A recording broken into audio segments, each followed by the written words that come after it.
Hello and welcome everyone to IQ civils IAS academy. तो जैसा कि हम सभी को पता है, आज यूपीएससी प्रीलिम्स एग्जामिनेशन 2023 हुआ और इस बार यूपीएससी ने फिर से एक बार साबित कर दिया कि उनके क्वेश्चंस पूछने का तरीका कभी भी चेंज हो सकता है। हालांकि क्वेश्चन स्टेटमेंट वाइज थे, बट स्टिल जो ऑप्शंस पूछने का तरीका है वो एक नया तरीका निकाला यूपीएससी ने, जिससे काफ़ी सारे स्टूडेंट्स परेशान भी हुए, कंफ्यूज हुए। बट अगर हम क्वेश्चंस का लेवल देखें, पेपर का लेवल देखें, so it was from easy to moderate level. Questions अगर आप हिस्ट्री पॉलिटी के देखेंगे तो डायरेक्ट आपके नोट से आए हुए हैं, ज्योग्राफी के भी आपके नोट से आए हुए हैं। The only thing is conceptual clarity. UPSC ने फिर से एक बार साबित कर दिया है कि कॉन्सेप्चुअल क्लैरिटी कितनी ज्यादा मायने रखती है। और इसी के साथ ही साथ यूपीएससी ने इस बार करंट अफेयर से लोकेशंस पर काफी ज्यादा ध्यान दिया है, क्योंकि ग्लोबल इवेंट्स, ग्लोबल एनवायरनमेंट ही इस तरीके का है, इतने सारे इश्यूज हैं। इसीलिए यूपीएससी ने हर एक इंपॉर्टेंट पर्टिकुलर एस्पेक्ट को ध्यान में रखते हुए बहुत ही कॉन्सेप्चुअल क्वेश्चंस पूछे हैं। 2 क्वेश्चन स्पोर्ट्स से भी आए हैं, जैसा कि हम सभी को पता है कि पिछले 1-2 साल से स्पोर्ट्स सेक्शन भी थोड़ा इंपॉर्टेंट हो गया है। क्लियर? तो आज हम डिस्कस करने वाले हैं, इस सेशन में मैं डिस्कस करूंगा हिस्ट्री और पॉलिटी के क्वेश्चंस। आईआर के क्वेश्चंस पर एक अलग वीडियो आएगी। Clear? So let's begin with the session. तो अब एंशिएंट हिस्ट्री से इस बार वेटेज काफी अच्छा रहा है। इस बार एंशिएंट हिस्ट्री का वेटेज काफी अच्छा दिया एग्जाम में, और काफी सारे लोग सोचते हैं कि एंशिएंट हिस्ट्री छोड़ देंगे, बट ऐसा नहीं है। क्वेश्चंस बिल्कुल इजी हैं। जितने लोगों ने मुझसे एंशिएंट हिस्ट्री पढ़ी हुई है उनके नोट्स में भी ये सारी क्वेश्चंस हैं। तो द ओनली थिंग इज आपको कितना पढ़ना है और कैसे कॉन्सेप्ट्स के साथ पढ़ना है, ये आपको पता होना चाहिए। तो जो सबसे पहला क्वेश्चन है, तो ये मैं सेट बी के क्वेश्चंस सॉल्व कर रहा हूं। सेट बी जो आपका आया है, तो जो पहला क्वेश्चन आया, in which one of the following reasons was Dhanyakataka which flourished as prominent Buddhist center under Mahasanghikas located। महासंघिकाज समझ में आ रहा है? तो अब आप कहेंगे कि सर महासंघिकाज ये क्या है? जितने लोगों ने बुद्धिस्ट काउंसिल्स पर फोकस किया होगा, रटने वाले नहीं, कॉन्सेप्चुअल क्लैरिटी, समझ में आ रहा है, उतने लोगों को इन चीजों का आंसर पता होगा। तो सबसे पहले मैं बता दूं, there are some important places with respect to Buddhism. कुछ इंपॉर्टेंट प्लेसेज हैं, and there are other places also, जिसमें एक इंपॉर्टेंट प्लेस आती है अमरावती। अमरावती, और अमरावती में एक जो प्रोमिनेंट बुद्धिस्ट साइट था, दैट इज धन्य कटक, और ये कहां पर? Andhra.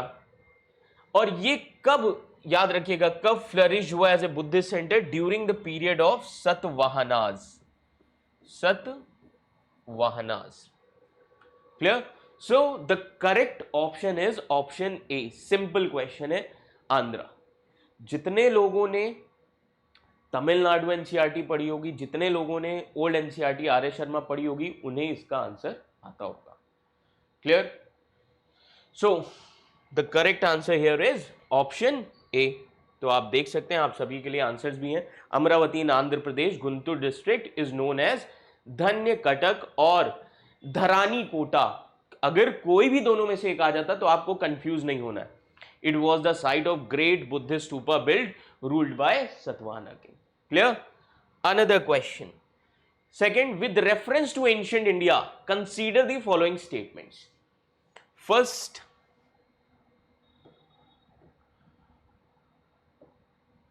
First, the concept of stupa is Buddhist in origin। अब यहां पर कॉन्टेक्स्ट देखो, concept of stupa is Buddhist in origin। Second, stupa was generally a repository of relics। Then stupa was a votive and commemorative structure in Buddhist tradition। How many of statements given above are correct? तो अब सबसे पहले मैं बता दूं, this statement is correct. Stupa क्या है? Repository है रेलिक्स का। Clear? Then stupa is a votive commemorative structure in Buddhist tradition. Okay, important symbols में से एक है. क्लियर. तो स्तूपा किस चीज को शो करता है? डेथ को. Clear. And then concept of stupa is Buddhist in origin. This statement is wrong because stupa जैसे माउंट्स आपको मेगालिथ पीरियड्स में भी दिखेंगे.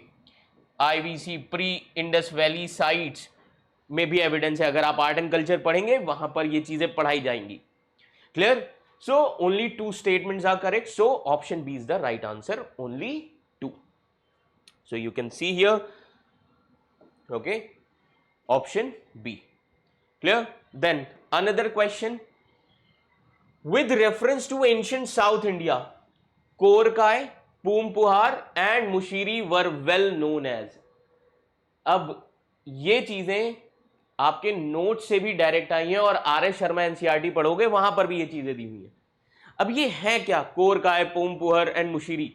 तो पहली चीज यूपीएससी ने क्वेश्चन पूछा क्यों? बिकॉज एक न्यूज आर्टिकल आया था, आप देख सकते हैं, what is the history of Korkai civilisation restored by Tamil Nadu CM MK Stalin. और ये आर्टिकल कब आया? 23 सितंबर 2022 को. तो क्वेश्चंस आने ही थे. क्लियर. तो बेसिकली अब ये क्वेश्चन आपसे पूछा गया. नाउ ये तीनों चीजें हैं क्या? पहली चीज तो अगर आपको इनका रेफरेंस समझना है तो संगम एज बहुत ढंग से पढ़िएगा. संगम एज इस टाइम पीरियड में आप समझें इकोनॉमी को, तब आपको समझ में आ जाएंगे. That's these three are trade and commerce के इंपॉर्टेंट सेंटर थे. That means ports. Muziri, Mushiri लिखा हुआ है, इसको मुजीरी भी बोलते हैं. It is given in R S Sharma NCERT, old NCERT, आपके नोट्स में भी है. This is in Kerala. अब इनका ट्रेड बहुत ज्यादा था किसके साथ? रोमन्स के साथ, Roman empire of Europe. Clear. Korkai, Poompuhar, port cities, port centres only. Clear. Korkai also. So these are ports. Option B is the right answer. तो आप देख सकते हैं option B is the right answer. Okay, सारे ही ये पोर्ट्स हैं और आप ये लोकेशन देख सकते हैं, Poompuhar and then Korkai and this side Muziri. Clear. तो ये आप सभी के नोट्स में भी है, जितने लोगों ने एनसीईआरटी पढ़ी है और जितने लोगों को मैंने एंशिएंट हिस्ट्री पढ़ाई है. ये देखिए, आप देख सकते हैं मेरे नोट्स में ये सारी चीजें मैंने आप सभी को दी थी. तो होपफुली आपके क्वेश्चंस गलत नहीं होने चाहिए. क्लियर. चेराज का सबसे इंपॉर्टेंट पोर्ट क्या था? चेराज का मुजीरी, ये आप देख सकते हैं. चोलाज का सबसे इंपॉर्टेंट कैपिटल एंड याद रखिएगा पोर्ट क्या था? पुहार, पूमपुहार. एंड देन पांड्यास का सबसे इंपॉर्टेंट क्या था? कोरकाय. सारी चीजें संगम लिटरेचर को बहुत ध्यान से समझना है. Clear. Then another question, which one of the following explains the practice of Vatta Kirutal as mentioned in Sangam poems. Now अब संगम पोम्स में जब आप पढ़ते हैं ना डिफरेंट लिटरेचर्स के बारे में, क्लियर, तो उसी में आपको इसका आंसर मिल जाएगा. So option A, king employing women bodyguards. This is wrong. Learned person assembling in royal courts to discuss religious and philosophical matters. Wrong. Okay. Young girls keeping watch over agriculture fields and driving away birds and animals. Basically option D is the right answer. क्यों? Because king defeated in a battle committing ritual suicide by starving himself to death. This is the right answer. तो ये याद रखिएगा, इसीलिए मैंने यहां पर ये चीज लिखा हुआ है. जितने लोगों के पास प्रिंटेड नोट्स हैं आईक्यू सिविल्स के, ओके, जो आपको क्लास में दिए गए थे, तो उनमें से ये सारी चीजें हैं. तो अब ये एक आप पढ़ सकते हैं, पोम टाइप का है. Her delight when she heard that her son fell in battle felling an elephant was greater than at his birth. So ये जो प्रैक्टिस है वत्ता किरुथल is also mentioned in which defeated king committed ritual suicide by starving himself to death. अब ये चीजें आप कैसे समझें? तो जब आप संगम लिटरेचर पढ़ते हैं, क्लियर, तो हमेशा एक क्वेश्चन जरूर लिखिए, what Sangam literature tells us. तो जब आप ये पढ़ेंगे what Sangam literature tells us, then you will get around 8 to 9 points. वो 8 to 9 point different different aspects को बताते हैं। समझ में आ रहा है?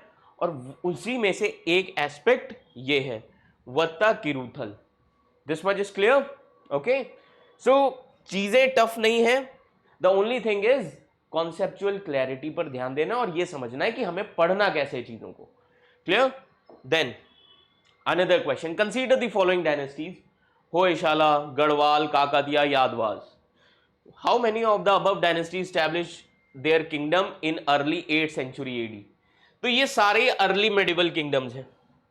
समझ में आ रहा है? ये सारे ही ये अर्ली मेडिवल किंगडम्स, यादवा डायनेस्टी। तो इस डायनेस्टी को छोड़ के इन तीनों डायनेस्टीज के बारे में आपको पता चलेगा जब अलाउद्दीन खिलजी ने साउथ इंडिया एक्सपेडिशन किया था, मलिक कफूर ने। क्लियर? तो इन सभी को हराया गया था। क्लियर? तो ये सब अर्ली मेडिवल किंगडम्स हैं। Clear? 11 to 14th century AD। Clear? तो इसीलिए इस स्टेटमेंट का आंसर, इस क्वेश्चन का आंसर क्या होगा? None. Option D is the right answer. Then question number 6। Question 6 क्या कह रहा है? With reference to ancient Indian history consider the following pairs. Now literary work, Devi Chandraguptam, Bhillana, is this correct? ये तो सिंपल सी चीज है। This is written by Vishakha Dutt.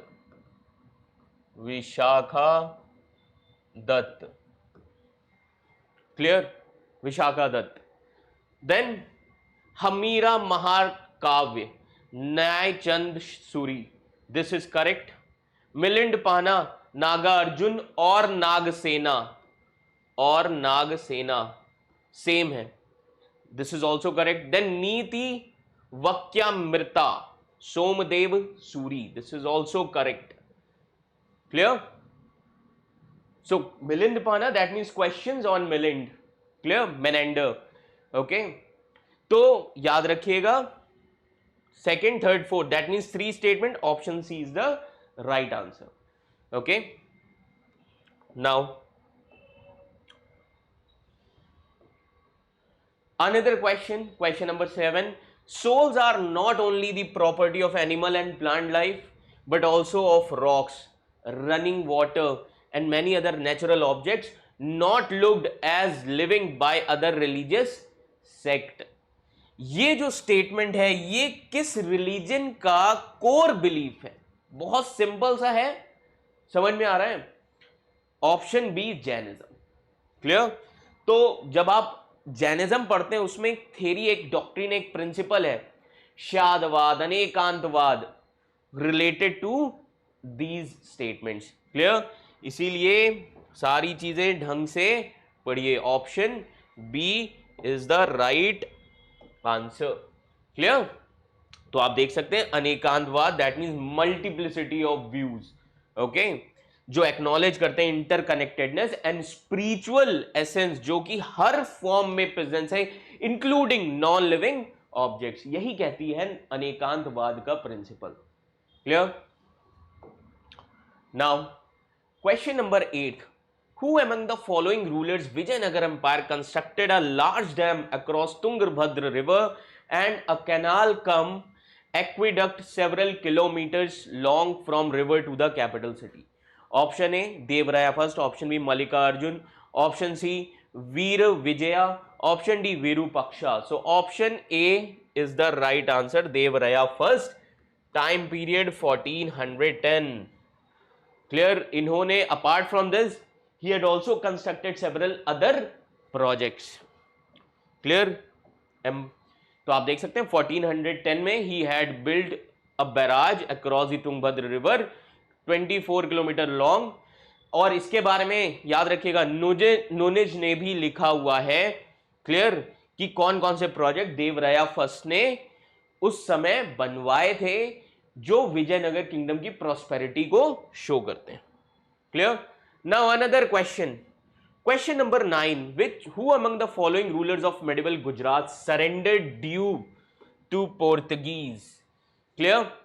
तो अब जब हम पढ़ते हैं एडवेंट ऑफ यूरोपियंस, क्लियर, तो जब पोर्चुगीज आए तो कौन कौन से इवेंट्स हुए? Clear?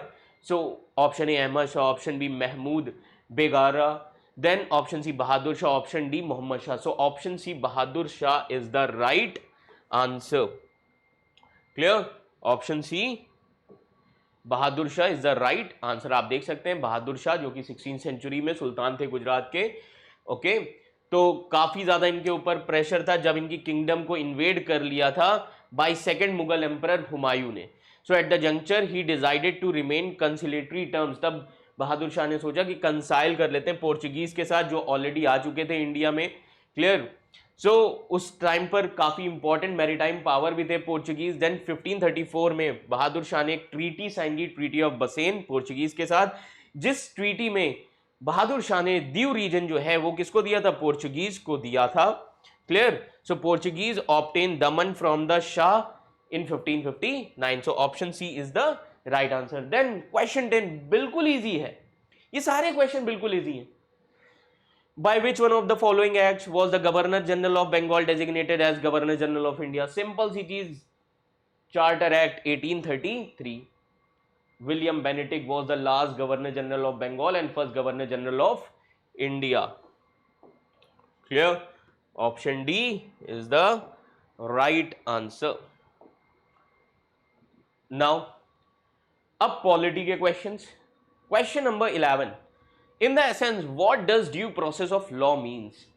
Due process of law का मतलब क्या है? जो कि इंडिया में 1978 में जब मेनका गांधी का केस आया तभी इस चीज को अडॉप्ट किया गया. उससे पहले क्या था? Procedure established by law. Procedure established by law में प्रोसीजरल चीजों पर बस ध्यान रखा जाएगा, उस लॉ का एप्लीकेशन सही है या नहीं उस पर ध्यान नहीं दिया जाता था. क्लियर?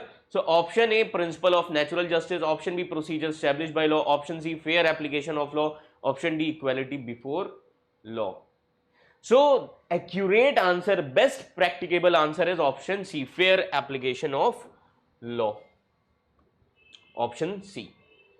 Clear? ये याद रखिएगा. This is the right answer. काफी सारे लोगों ने natural justice लिख दिया है. ओके, तो जितने लोग आप में से मेरी पॉलिटी की क्लास में थे, मैंने डिफरेंट प्रिंसिपल्स नेचुरल जस्टिस के क्लास में लिखवाए भी हुए हैं, आप सभी को केसेस भी बताए हैं. Clear? Then question number 12, consider the following statement. Statement first क्या है? In India prisons are managed by state governments with their own rules and regulations for the day to day administration of prisons. Statement second, in India, prisons are governed by the Prisons Act 1894, which expressly kept the subject of prisons in the control of provincial government. Which one of the following is correct in respect of the above statement? अब पहली चीज, ये question पूछा क्यों गया? क्योंकि इस time पर प्रिजन रिफॉर्म से रिलेटेड काफी सारी बातें न्यूज में थी, प्रिजन रिफॉर्म से रिलेटेड. क्लियर? तो अब एक एक्ट आया था, प्रिजन एक्ट 1894. क्लियर? जहां से ये सिस्टम शुरू हुआ, जिसमें याद रखिएगा ये प्रिजन जो है वो प्रोविंशियल लिस्ट में, मतलब स्टेट के कंट्रोल में रखा गया था, स्टेट गवर्नमेंट के कंट्रोल में. So today also prisons comes under state list. Okay, state list 4th. Okay, तो ये याद रखिएगा. So both the statements are correct. So option A is the right answer. Both statement first and second are correct. Statement second is the correct explanation of statement first. Clear? Okay, तो ये आप देख सकते हैं option A is the right answer because prisons mentioned है entry 4 in list second 7th schedule. Clear? Now question number 13. Which of the following statement best reflect the chief purpose of constitution of a country? तो जब मैं constitution की शुरुआत करता हूं, सबसे पहली जो फिलॉसफी बताता हूं, कॉन्स्टिट्यूशनलिज्म. कॉन्स्टिट्यूशनलिज्म का मतलब क्या है? लिमिटेड गवर्नमेंट, जो गवर्नमेंट की पावर को लिमिट करता है. समझ में आ रहा है? तो जितने लोगों ने ध्यान दिया होगा उस कॉन्स्टिट्यूशन की फिलॉसफी कॉन्स्टिट्यूशनलिज्म पर, उन्होंने बिल्कुल सही आंसर लगाया होगा. Option C is the right answer, best practicable answer. It defines and limits the power of government. Option C. Then question 14, in India which one of the following constitutional amendments was widely believed to be enacted to overcome the judicial interpretations of fundamental rights? अब अगर आपको पता हो कि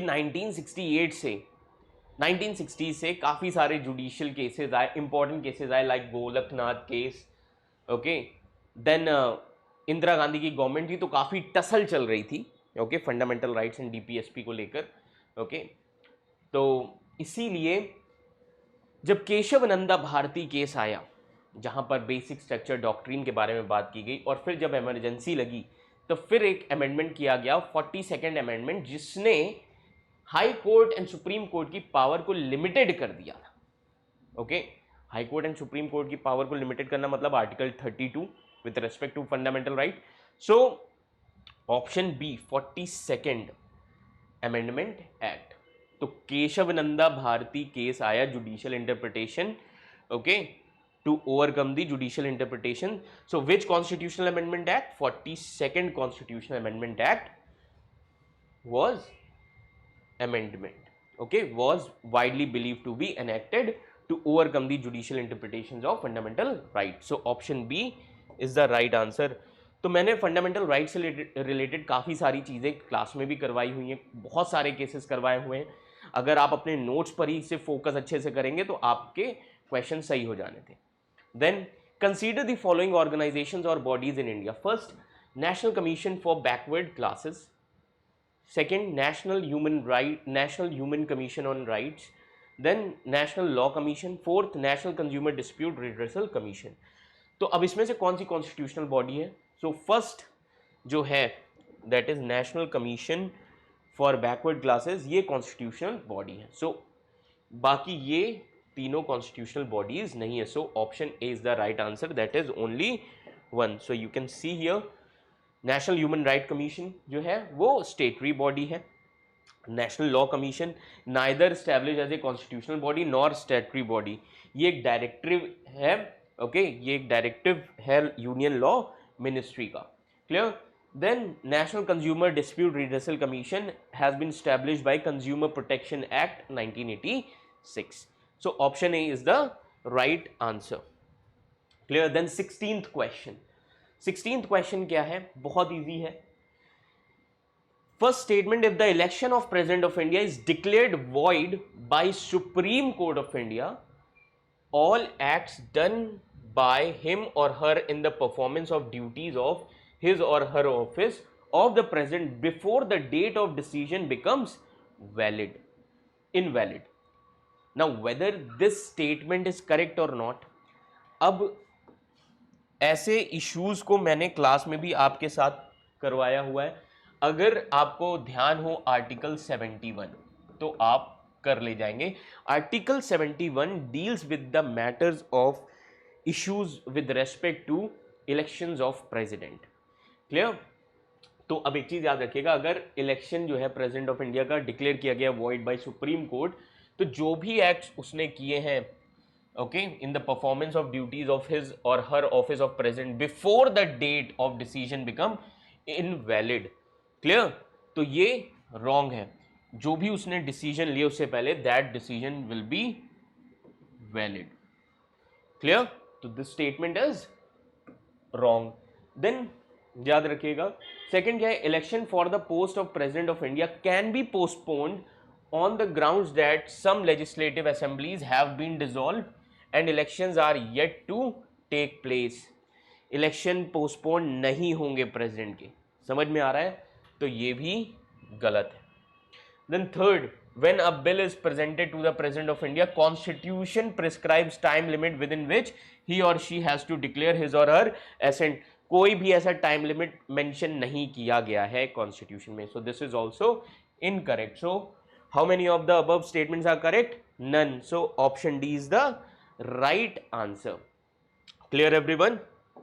Okay, so option D is the right answer. Now question number 17, with reference to finance bill and money bill in the Indian parliament, consider the following statement. First क्या कह रहा है? When Lok Sabha transmits finance bill to Rajya Sabha, it can amend or reject the bill. मैंने जब आप लोगों को article 117 मैंने आप लोगों को पढ़ाया भी और लिखवाया भी हर एक एस्पेक्ट में। Sub clause 1 and sub clause 3 आपको पता होना चाहिए। और जब बजट पढ़ाया था उसमें भी मैंने बताया था कि कौन सा बिल पैसे निकालने के लिए यूज होता है, फाइनेंस और फाइनेंशियल बिल, ये सारी चीजें बताई थी। डिफरेंस क्या है, मनी बिल याद रखिएगा, मनी बिल में लोकसभा से इंट्रोड्यूस होगा, राज्यसभा के पास पावर नहीं होती। बट फाइनेंस बिल कैसा होता है, हाफ मनी बिल होता है, हाफ ऑर्डिनरी बिल होता है। Clear? So when Lok Sabha transmit finance bill to the Rajya Sabha it can amend or reject the bill. Yes, क्योंकि ऑर्डिनरी बिल में भी राज्यसभा अमेंड और रिजेक्ट कर सकती है। क्लियर? तो ऑप्शन फर्स्ट क्या है, करेक्ट है। When Lok Sabha transmit finance bill to Rajya Sabha it can amend or reject the bill. Money bill में ऐसा नहीं होगा। समझ में आ रहा है, ये याद रखिएगा। देन सेकेंड स्टेटमेंट क्या है, when the Lok Sabha transmits money bill to the Rajya Sabha it can not amend or reject the bill. तो अभी मैंने बताया कि जब लोकसभा से मनी बिल जाएगा राज्यसभा में, उसमें राज्यसभा के पास पावर नहीं है कि वो रिजेक्ट कर दे या अमेंड करे, सिर्फ रिकमेंडेशन दे सकती है Rajya Sabha. So this statement is also correct, this is related to article 110। Then third statement क्या है, in case of disagreement between Lok Sabha and Rajya Sabha, अगर डिसएग्रीमेंट होता है लोकसभा और राज्यसभा में तो ज्वाइंट सिटिंग का प्रोविजन मनी बिल में नहीं होता। ये याद रखिएगा, क्योंकि मनी बिल में सिर्फ पावर लोकसभा के पास है, तो इसमें ज्वाइंट सिटिंग नहीं बनेगी। दैट मीन्स यहां पर मनी बिल के केस में आर्टिकल 108 लागू नहीं होगा। बट अगर फाइनेंस बिल है तो वहां पर अगर कोई डेडलॉक हुआ तो वहां पर ज्वाइंट सिटिंग बनेगी, क्योंकि इसके आधे फीचर ऑर्डिनरी बिल के होते हैं। क्लियर? तो यहां पर 108 आर्टिकल लगेगा। So all these three statements are correct, so option C is the right answer. Okay, clear everyone? So questions सब आपके नोट्स के अगर आपने ध्यान से पढ़े होंगे। Then question number 19, with reference to schedule areas in India consider the following statements. Okay, अब शेड्यूल एरियाज से जो क्वेश्चन आए हैं, ओके, तो इसके बारे में इस बार यूपीएससी ने पूछा है। ओके, नाउ पहला, अब जब भी शेड्यूल एरिया से क्वेश्चन आए तो आपको आर्टिकल कौन सा ध्यान रखना है, article 244 sub clause 1। Clear? So first statement, within a state, the notification of an area as schedule area takes place to an order of president. This is correct. Then the largest administrative unit forming schedule area is the district. ये भी सही है. Lowest is the cluster of villages in the block. This statement is also correct. Third statement क्या है? Chief ministers of the concerned states are required to submit annual reports to the Union Home Ministry on the administration of schedule areas. This is wrong. क्योंकि जब ये पूरा president के order के basis पर होता है तो गवर्नर जो है वो रिपोर्ट सबमिट करेगा किसको, प्रेसिडेंट को। So this statement is wrong. So पूछा है how many of the above statements are correct, 2 statements, तो option B only 2। Clear everyone? Article 244 sub clause 1 ध्यान में रखना। क्लियर? अब तुम देखो क्वेश्चंस सब आपके नोट्स के हैं, सब आपके कॉन्सेप्चुअल क्लैरिटी के बेसिस पर है। द ओनली थिंग इज आपको मगिंग अप छोड़ना पड़ेगा और कॉन्सेप्ट पर फोकस करना पड़ेगा, जो IQ सिविल्स IAS एकेडमी का सबसे इंपॉर्टेंट मोटिव है कि आपके concepts clear. Then question number 20, consider the following statement. First statement क्या है, the supreme court of India has held in some judgments that reservation policies made under Article 16 subclause 4 of the Constitution of India would be limited by Article 335 for maintenance of efficiency of administration. Clear? अभी मैं बताऊंगा ये exact question news से आया है, समझ में आ रहा है? एग्जैक्ट लाइन, ये सारी चीजें न्यूज से आई है और ये मैंने करंट अफेयर्स में आप सभी को पढ़ाया भी है। जितने लोग करंट अफेयर्स की क्लास में थे मेरे, यही सेम न्यूज मैंने पढ़ाई थी और सभी लोग सही करके आए। Statement second, article 335 of the constitution of India defines the term efficiency of administration. अब जब भी ये क्वेश्चन याद रखिएगा, हमेशा एक केस है इंदिरा सोहाने केस, समझ में आ रहा है? उसको हमेशा याद करो। और अभी मैं बताऊंगा कौन से न्यूज आर्टिकल से आया है ये। Which of one of the following is correct in respect of above statements. Clear?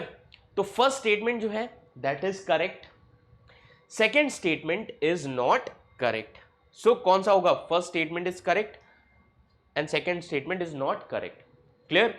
क्योंकि आर्टिकल 335 में एफिशिएंसी ऑफ एडमिनिस्ट्रेशन तो मेंशन किया गया है, बट इसको डिफाइन नहीं किया गया है। माइन्यूट सी चीज पूछी, constitution of India defines term efficiency of administration, that is wrong. Option C is the right answer. So let me show you which newspaper.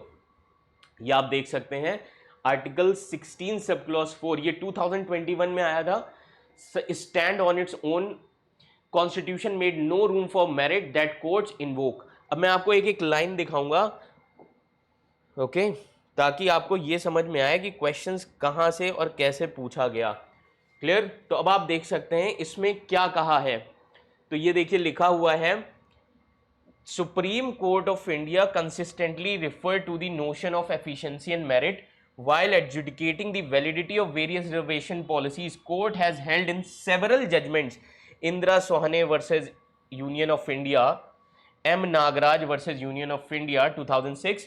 तो यहां पर देखिए बिल्कुल सेम चीज लिखी हुई है, reservation policies made under article 16 sub clause 4 of the constitution would be limited by article 335, यही सेम लाइन है स्टेटमेंट में, which provides for maintenance of efficiency of administration.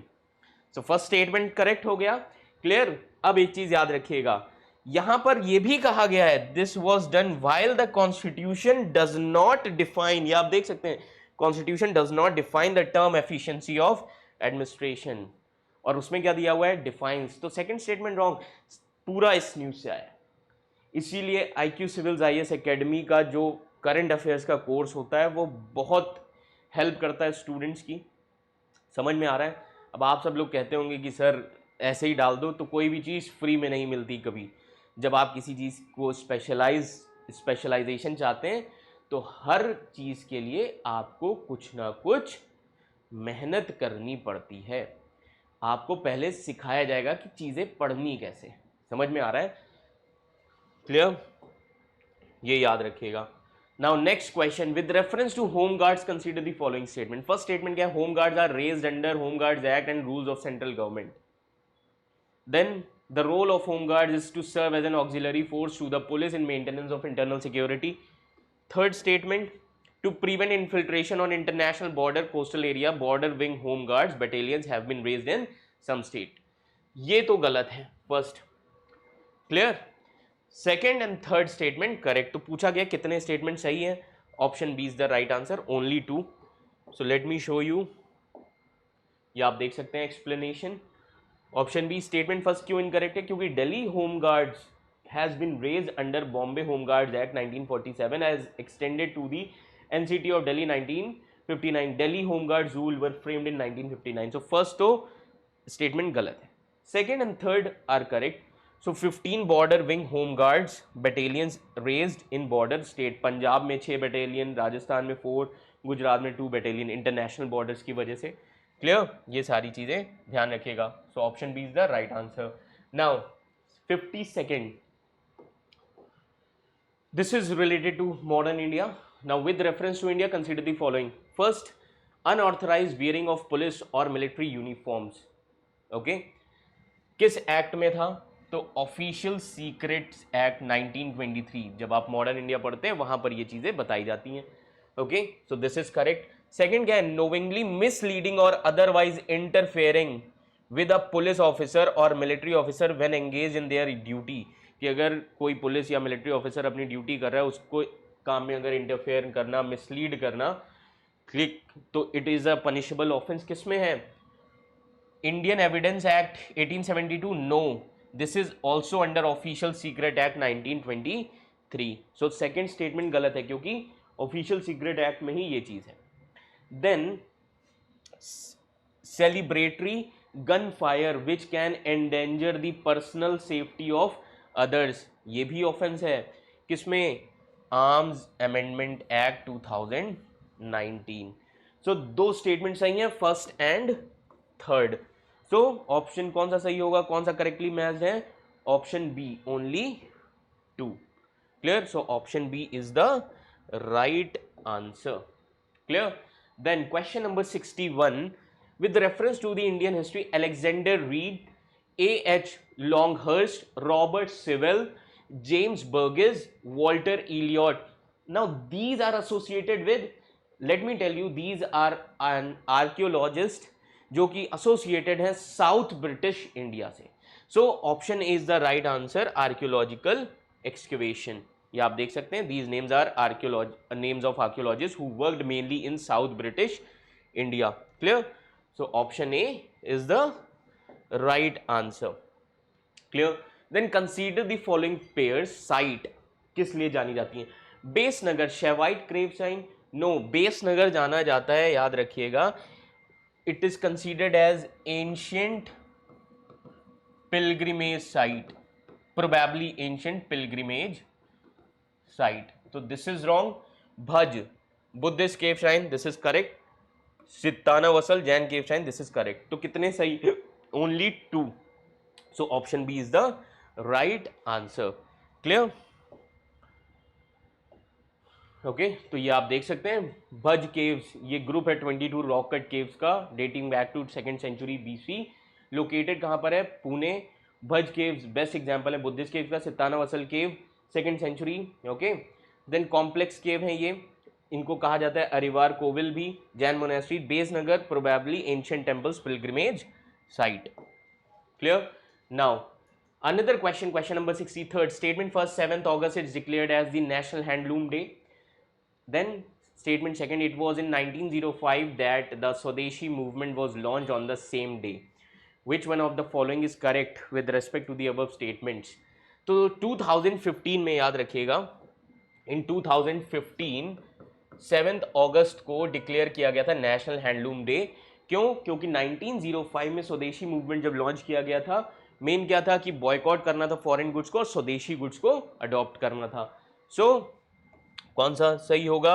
So option A is the right answer. Both statement first and second are correct. Statement second is the correct explanation for statement first. Clear? So आप देख सकते हैं 2015 में government of India ने designate किया था इसको 7th अगस्त को national handloom day. Then consider the following statements in respect of national flag of India according to flag code of India 2002. First statement क्या है? One of the standard sizes of national flag of India is 600 mm, 400 mm. Clear? Then second, the ratio of the length to the height width of the flag shall be 3:2. Now second statement सही है, first statement wrong है.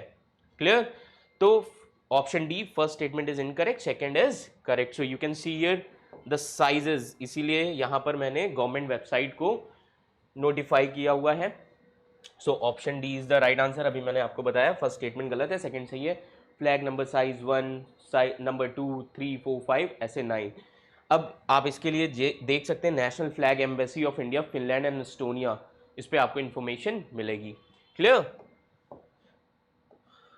Then another question 65th. Consider the following statement in respect to the Constitution Day. Statement first, Constitution Day is celebrated on 26 November every year to promote constitutional values among citizens. 26 नवंबर 1949 को हमने constitution adopt किया था, तो यहाँ पर ये चीज़ गलत लिखी हुई है. 26 नवंबर सही है, to promote constitutional values among citizens. This is wrong. So first statement तो गलत हो गया. क्लियर? फर्स्ट स्टेटमेंट तो गलत हो गया. Second statement, 26 November 1949 Constituent Assembly of India set up a drafting committee under the chairmanship of Dr. B.R. Ambedkar to prepare draft of Constitution of India. Okay, तो अब एक चीज़ याद रखिए. सो ऑप्शन डी, क्योंकि फर्स्ट स्टेटमेंट गलत है.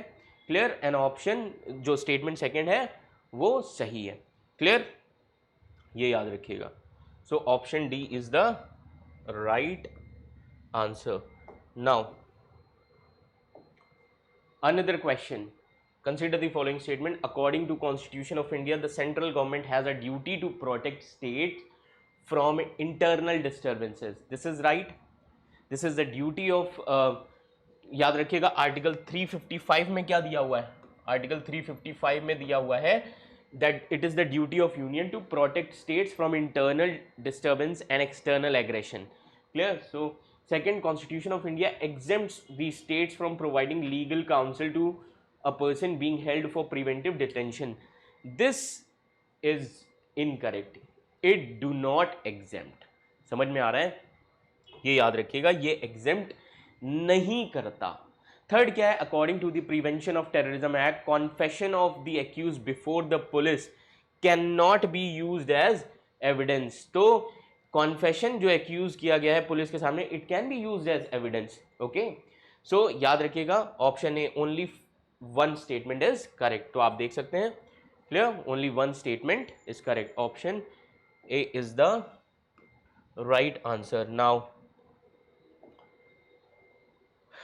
The last question, okay, जो कि आपका पॉलिटी से है। Consider the following statement with in respect of election to the President of India. First, the members nominated to either House of Parliament or the legislative assemblies of states are eligible to be included in electoral college. Clear? This statement is wrong. Then higher the number of elective assembly seats, okay, जितनी ज़्यादा elective assembly seats होंगी उतने ही higher is the value of vote of each MLA of that state. Total हम count करते हैं, समझ में आ रहा है एमएलए का, so this is also wrong. Then the value of each MLA of Madhya Pradesh is greater than that of Kerala, yes, as per the population. Then the value of vote of each MLA of Pondicherry is higher than the Arunachal Pradesh because of ratio of total population of total number of elective seats in Puducherry is greater as compared to Arunachal Pradesh. So only two statements are correct. So option B is the right answer. समझ में आ रहा है? Option B, okay, it is the right answer. So इसी के साथ हमने history और पॉलिटी के क्वेश्चंस को डिस्कस किया। आई होप आपको अब इजी लगे होंगे और आपको ये समझ में आया होगा कि पढ़ना कैसे, प्रैक्टिस कैसे करना है। आप में से काफ़ी सारे लोग ये सोचते हैं कि टेस्ट सीरीज ऐसा करेंगे कि बाद में जब पूरा पढ़ लेंगे तब लगाएंगे, बट ऐसा नहीं है। जितना आप पढ़ते हैं उससे ज़्यादा आपको प्रैक्टिस करना है, and prelims is all about practice. अगर आप प्रैक्टिस नहीं करेंगे, बिलीव मी, प्रीलिम्स नहीं निकलेगा। तो IQ सिविल्स IAS एकेडमी अब नए बैचेस के साथ आ रहा है, ओके, जो कि जून और जुलाई में शुरू हो रहे हैं। 5 जून को एक नया बैच शुरू हो रहा है, 15 जून को, एंड देन जुलाई में बैचेस शुरू हो रहे हैं। इसी के साथ ही साथ IQ सिविल्स IAS एकेडमी, जो कि नॉर्थ ईस्ट का सबसे प्रीमियर इंस्टीट्यूट माना जाता है, IQ सिविल्स IAS एकेडमी इसी के साथ ही साथ और भी कोर्सेज लेकर आ रहा है, लाइक मॉड्यूल वाइज कोर्सेज, जो कि सिर्फ ऑनलाइन स्टूडेंट्स उसमें रहेंगे, okay, online students in the sense जो बच्चे घर से नहीं आ सकते या फाइनेंशियल कॉन्स्टेंट हैं, तो उनके लिए मॉड्यूल वाइज कोर्सेज बहुत सस्ते में हैं, ओके।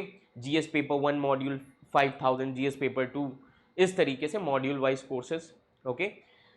तो अभी जो मेरे हिसाब से जो सबसे इफेक्टिव कोर्स जितने लोग तैयारी कर रहे हैं या जितने लोगों ने तैयारी की और प्रीलिम्स इस बार नहीं निकला, वो टेस्ट सीरीज ज़रूर ज्वाइन करें। तो IQ सिविल्स IAS एकेडमी अब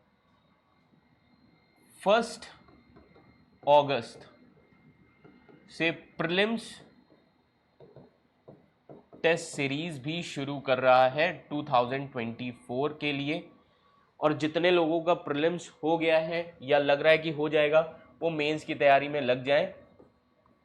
और मेंस की टेस्ट सीरीज भी शुरू होने वाली हैं, UPSC की और APSC दोनों की, जो लोग अगले साल के लिए और इस साल के लिए तैयारी कर रहे हैं। और ये भी अराउंड 15 जुलाई से शुरुआत होगी। और इसी के साथ ही साथ GS के नए बैचेस शुरू हो रहे हैं IQ सिविल्स IAS एकेडमी के। डेट सभी लोग एनरोल करवा लो अगर लाभ उठाना है, वरना ऐसे ही हर साल निकलता जाएगा और तुम्हें पता नहीं चल पाएगा कि तैयारी करनी कैसे होती है। क्लियर? तो क्लासरूम कोर्सेज बहुत इंपॉर्टेंट है। तो जितने लोग IQ सिविल्स IAS एकेडमी के साथ जुड़ना चाहते हैं, जितने लोग सोच रहे हैं कि UPSC या APSC की तैयारी करनी है, तो 5 जून को नया बैच शुरू हो रहा है एंड देन सेकंड बैच शुरू हो रहा है 15 जून को। तो जल्द से जल्द एनरोल करें, एनरोल नाउ, ओके। और एनरोल करने के लिए आप इस हेल्पलाइन नंबर पर भी कॉल कर सकते हैं। सो आई होप आपको समझ में आया होगा कि UPSC का पैटर्न क्या है। स्टेटमेंट वाइज क्वेश्चंस रहेंगे, ऑप्शंस के पूछने के तरीके चेंज हो सकते हैं। The most important thing is conceptual clarity. समझ में आ रहा है? तो जितने लोग तैयारी कर रहे हैं, जिन्हें लग रहा है कि तैयारी सही से नहीं हो पा रही है या सेल्फ स्टडी नहीं हो पा रही है या पहले कभी कोचिंग नहीं की है, तो सभी लोग ये कोर्सेज में एनरोल कर सकते हैं। तो जल्द से जल्द इस चीज़ का लाभ उठाएं और अपनी तैयारी को एक सही दिशा, एक सही डायरेक्शन दें। Thank you.